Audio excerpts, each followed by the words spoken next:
sumunod muna bago sumuway. Nagbababa lang ako ng utos pag sobrang sobrang taas na ng niya, ng kasalanan niya. Karanasan ko sa Bilibid, talagang sobra talagang hirap.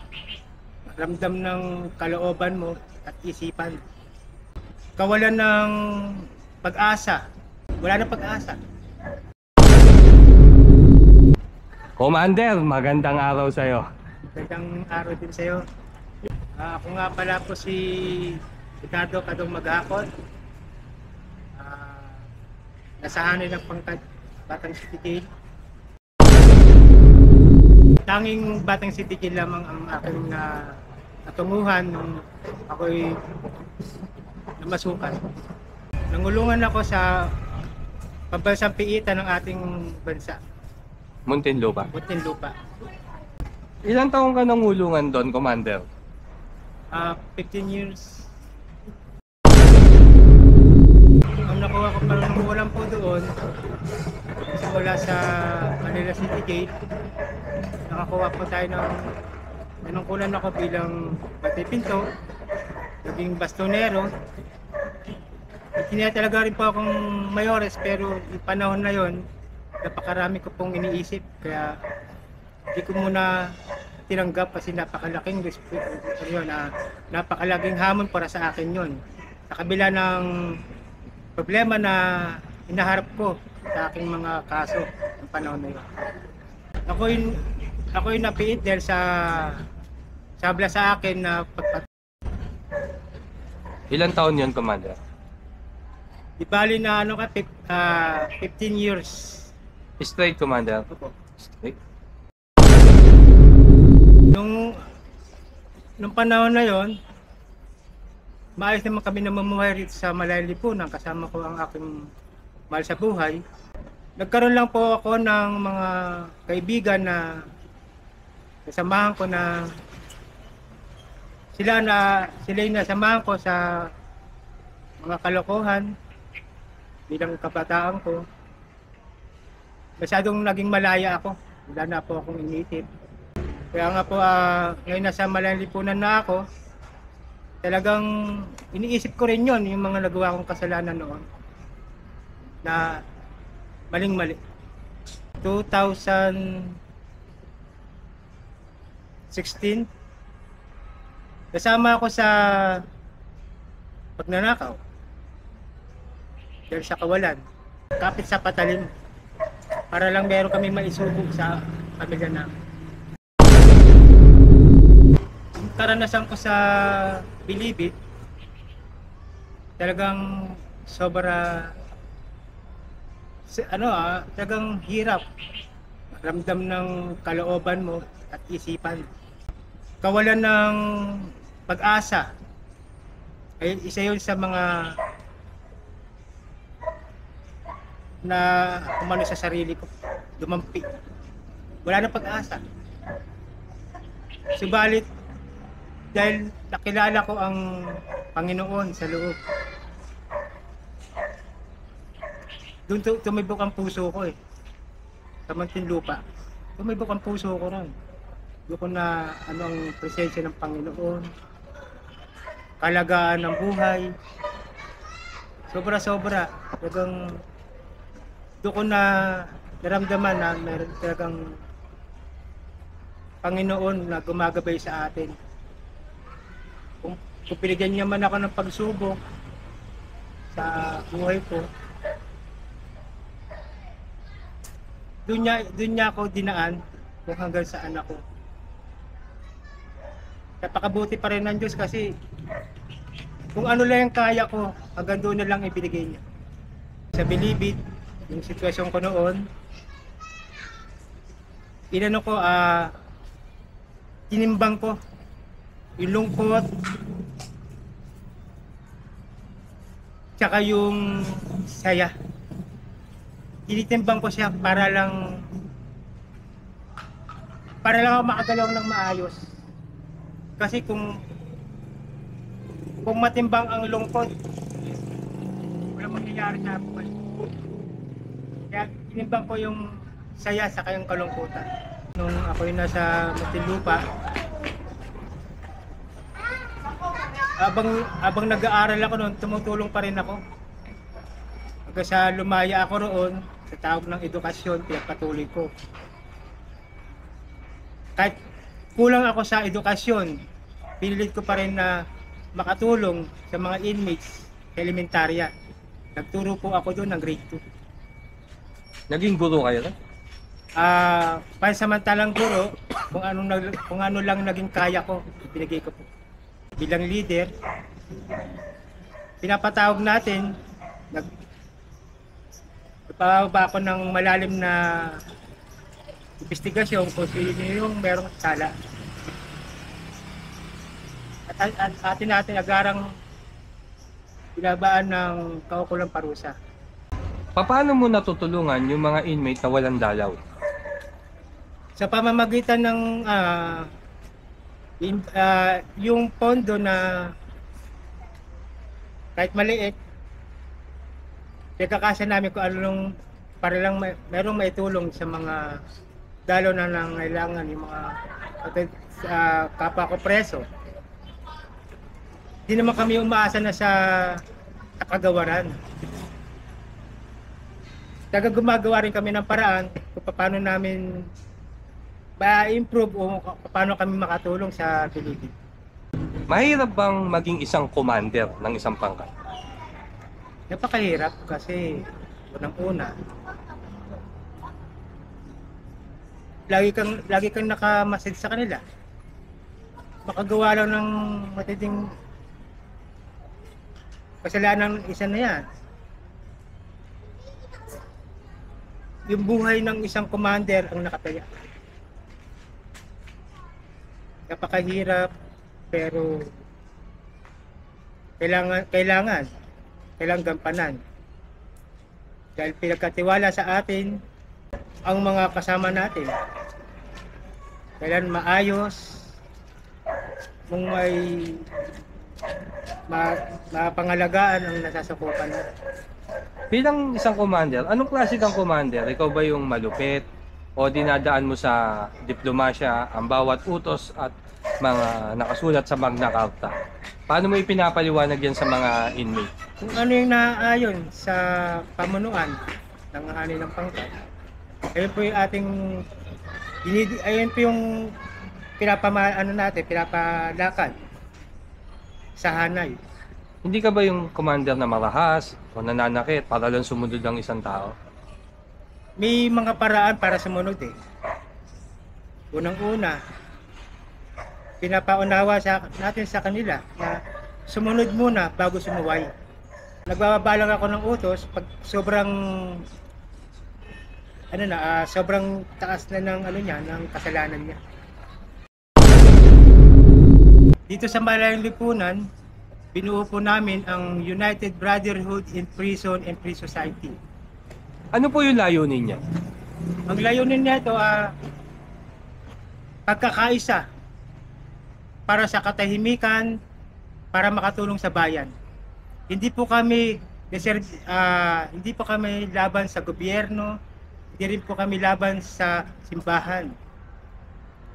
Bagkus kami tumayo dito sa Malayang Lipunan upang ipadama sa mamamayan ng ating bansa na kaming mga namilibid ay tutugunan na ang usaping katahimikan na dating matagal nang uwaw na uwaw sa ating lipunan. Binasagan nga kaming namilibid ay binasagan kaming mga kriminal o basura ng lipunan. Masakit sa amin yun, subalit kami ay meron ng na inilusad di sa Malayang Lipunan na nais namin na ilatag sa Malayang Lipunan na kami mga tao rin. Kaya samantala namin nabigyan kami ng pagkakataon dito sa Malayang Lipunan na iparamdam sa mamayan natin na kami ay nais din tumulong na gaya ng isang normal na tao. Kami rin ay likha ng Diyos. Kaya panawagan ko sa Malayang Lipunan at sa gobyerno bigyan niyo po kaming pagkakataon na makapaglingkod sa ating bayan. Bago man lang kami malagutan ng hininga, nais namin tumulong sa kapwa namin. Ang hinihingi namin na pagtulong sa mamamayan ay yung feeding program, medical mission, usapin sa katahimikan sa mga nasasakupan ng bawat isa ng pamayanan nayon. Ayan po ang hinahangad din po namin na sana matulungan kami ng kapwa namin na milibid o mga nasa bilibid ngayon. Suportahan niyo po ang aming mga proyekto para po to sa nakakarami, sa nangangailangan. Nagisumbungan din po kami dito sa Malaylipo ng mga inaabusado, mga talagang yung pinagmamalupitan dito sa Malaylipunan. Laging sandigan po kami, lumalaban din po kami sa mga tiwali na sa ating lipunan. Kaya po ang panawagan lang po namin na tugunan na ang ating pamahalaan kung ano ang nararapat para sa mga namilipid. Tulungan po natin sila, bigyan natin ng pagkakataon, bigyan po natin ng maayos na trabaho paglaya. Ayan po ang tanging hinihingi namin dahil ang mga namilibid na galing sa Muntinlupa, paglaya, walang trabaho. Sagarin nyo na po ang pagtulong, bigyan nyo ng pagkakataon, bigyan nyo na rin po ng trabaho. Panawagan ko po yan sa gobyerno ng ating bansa. Sobrang saya po ang aming nararamdaman pag nakikita namin ang mga kabataan na masaya, busog. Walang hangganang kasiyahan po ang nararamdaman po namin. Yan. Kasi bilang isang inmate, ang tingin talaga sa inyo, no offense meant, salot at pasaway sa lipunan. Pero sa kabila nun, eto kayo ngayon, naninindigan na tumatayo, na tumutulong. Paano natin mapapakiusapan ng tao na maniwala sa atin? At ng naibanggit ko, inalimbawa ko na lang po ang si Bishop Pabilio, ang dati sa simbahan ng Tondo. Napakiusapan ko po sa dati na sana po na makatulong po ang simbahan sa mga nakapiit, kahit man lang dyan sa may mga presinto, nabigyan ng pagkain. Ayun po, natugunan po ni Bishop noong panahon na yon, napagbigyan niya ako sa aking hiling. Hanggang ngayon po ay tuloy-tuloy po ang pagtulong po ng simbahan ng Tondo para sa mga nakapiit. Yung pakaramdam ko pag nakikita ko na sobrang saya ng mga bata sa mga feeding, tagus na sa puso yung yung saya ko eh. Tagus na sa puso. Talagang Sobra saya. sobrang saya. Hanggang kailan mo gagawin to para sa kabataan o sa kung sino man? Hanggang nabubuhay po ako, gagawin ko po yan. Sa abot ng aking mga kaya. Paano yung mga expenses niyan, Commander? Kasi mahirap din. Mahirap din. Napakahirap. Ngayon, nag-ano na lang ako, nagkakandak ako ng ambag-ambag, kahit piso-piso. Pag dumami, Marami rin yun. marami. Yung naipamamahagi namin sa mga kabataan. Ito bang ginagawa niyong organisasyon na to ay pagtatanggol ba to sa mga naging kriminal? Hindi po. Ang United Brotherhood Prison and Free Society po ay siyang pamagitan. Kami po ang nagiging peace panel po kung saan mayroong kaguluhan o sa bandako ng ating bansa. Halimbawa sa Davao City Jail. Nagkaroon po ng kaguluhan dun panahon ni Commander Dan Lord ng Batang City Jail at Batang Mindanao. Namagitan po tayo sa kaguluhan na yun. Kasama ko po sa namagitan ay dating commander ng Batang Mindanao na si Commander Jojo Epogio. Kami po ang naging peace panel po roon para may ayos po natin ang kaayusan at katahimikan. Kasama yun sa layunin nyo? Opo, kasama po sa layunin namin na maghatid ng katahimikan sa lahat ng dako ng piitan sa ating bansa. Ano ba to, Commander? Pangkalahatan o sa pangkat nyo lang? Pangkalahatang pangkat po. Halos lahat ng pangkat pwede itong Opo. ginagawa. Gaano kahirap mga siwa ng isang ganitong organisasyon? Para kang ano eh, yung pangisiwa na ginagawa ko, para kang naghahanap ng karayom sa lawak ng dayami. Ayun po yung ramdam ko ngayon.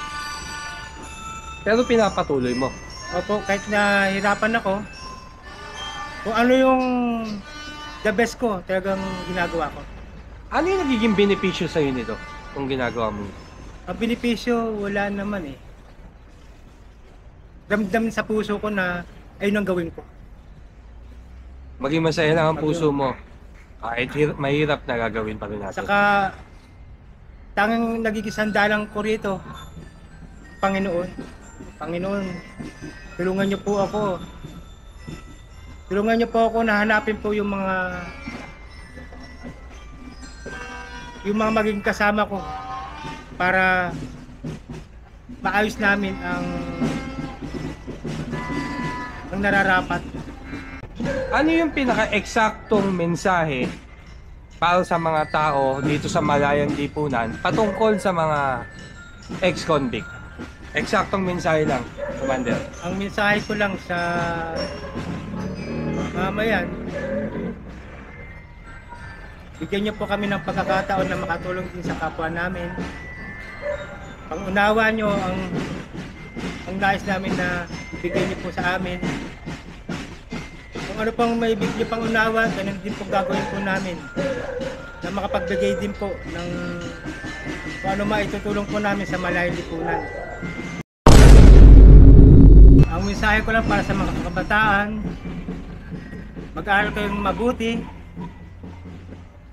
alagaan nyo ang iyong mga magulang, at ano nyo po yung mga nasa paligid po natin, mahalin po ninyo. Wala pong magagawa, walang magagawang mabuti at pumasok sa mga pagnanakaw, paggamit ng illegal na droga. Wala pong mangyayari sa buhay nyo. At tanging magiging daan lang po ng inyong kinabukasan ay ang pag-aaral at panalangin sa Diyos. Sa kaguluhan, huwag nyo na po subukan. Dahil yan ang magiging media ng inyong buhay. O kaya, makulong. Dalawang klase lang po ang mapupuntahan nyo. Kulungan o sementeryo. Bigyan ka ng mensahe sa mga kapangkat natin, sa mga nakakaluwag-luwag dyan, baka sakaling matulungan tong organisasyon nyo. Ako po'y nananawagan na ang United Brotherhood of Prison and Free Society po ay lumalapit po sa inyo ng buong puso. Kung ano lang po maitulong nyo sa amin para sa mga proyekto po namin na makatulong kaya Malayang Lipunan, ay napakalaking tulong po na maibibigay nyo. Naglulusot po kami rito sa Malayang Lipunan ng feeding program para sa mga kabataan. Bibigay din po kami ng mga pangailangan sa mga kapaspalad natin na maralita, ng mga kababayan natin, mga kalamidad. Tumutulong po kami. Sana po ay matulungan niyo po kami. Maraming salamat po. At kami po ay buong puso po na walang hangganang pagpasalamat po ang may ibigay po namin. Hangad ko, Commander, na marinig to sa Malayang Lipunan, marinig to sa taas, at marinig to ng mga taong hindi naniniwala sa pagbabago ng isang ex-convict. At sana maraming tumulong sa atin, tumulong sa inyo, upang mas lalong lumaki pa yung organisasyon. Maraming salamat, Commander, sa araw na to, at magkikita pa tayo, alam mo yan. Maraming salamat.